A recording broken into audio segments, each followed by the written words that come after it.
Comme on dit, toutes les bonnes choses ont une fin. Et les grandes vacances ne dérogent pas à la règle.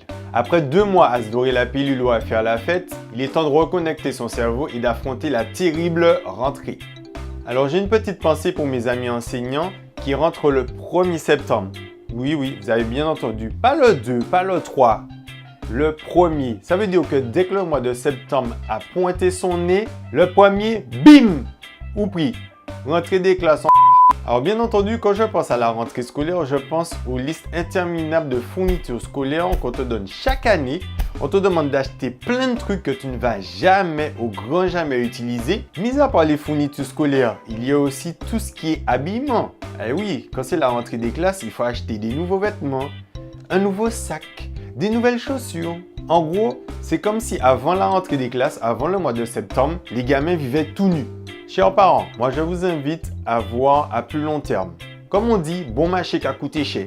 Alors, plutôt que d'acheter des vêtements, des sacs qui vont s'autodétruire avant le mois de mai, achetez quelque chose d'un petit peu plus cher mais de bonne qualité qui va vous durer 2, 3, 4, 5 ans, voire toute la scolarité de l'élève.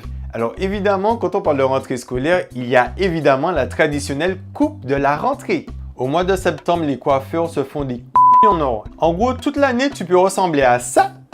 À la rentrée, tu dois être propre, obligé de faire la fresh. Alors, il y a un truc qu'il faudrait m'expliquer parce que je n'ai jamais compris. Tu vas dans un salon de coiffure, tu attends patiemment et tu vois des gamins qui arrivent avec 1 mm de cheveux sur leur tête. Tu te demandes ce qu'ils font là. Il y a quoi à couper? Tu as 1 mm de cheveux, pourquoi tu viens chez le coiffeur? Je vous vois déjà venir. Vous êtes en train de penser que je devrais aussi passer sous la tondeuse. Eh ben non. Mode nappy, mon frère. Argument qui n'a absolument aucun sens. Être fier de porter naturellement ses cheveux crépus n'interdit pas de les couper, ni de passer un peigne dedans. Oui, il y a une différence entre être nappy et ne pas se coiffer. Non, plus sérieusement, la vraie raison, c'est que j'ai pas envie de faire 7 heures de queue pour rester à peine 10 minutes sur le siège du coiffeur et payer une vingtaine d'euros. Fourniture, coiffeur, vêtements, ça en fait des dépenses. Heureusement, il y a les allocs! L'allocation rentrée scolaire, c'est une bonne chose quelque part, puisqu'il y a des parents qui sont dans le besoin, qui n'ont pas forcément les moyens de subvenir aux besoins de leurs enfants. Mais certains exagèrent, parce qu'il y en a qui achètent les cahiers les plus pourris du monde.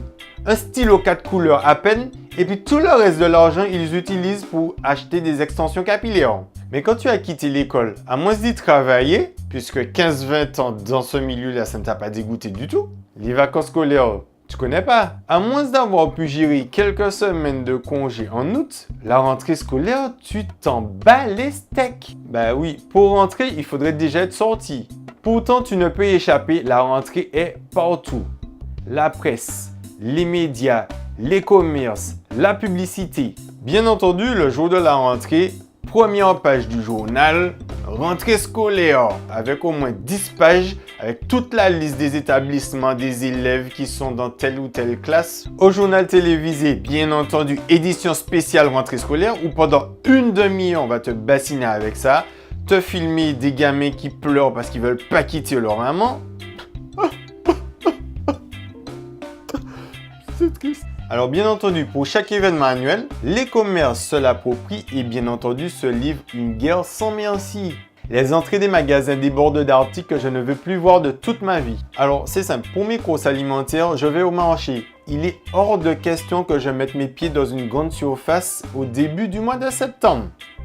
C'est mort. Alors bien entendu, pour attirer les gens dans les magasins, on a des panneaux publicitaires partout. Rentrée des classes, ceci, rentrée des classes, cela. Mais je pense qu'il y a certains publicitaires qui devraient retourner sur les bancs de l'école. Parce que comment peux-tu me dire que tu fais un panneau publicitaire rentrée scolaire et que tu ne sais même pas écrire correctement le français? Ouais, c'est pas la rentrée que vous allez aimer, c'est la récré, ça c'est clair et net. La rentrée scolaire, ça s'adresse principalement aux enfants, aux écoliers. Donc comment se fait-il que tu demandes à des gens s'ils sont prêts pour la rentrée en mettant en avant une bouteille de champagne? Ok, je crois que j'ai compris. En fait, le message s'adresse aux parents. Libéré, délivré. Enfin, trêve de critique, je vais arrêter de vous embêter et vous laisser profiter de votre rentrée. Alors, bonne rentrée à tous!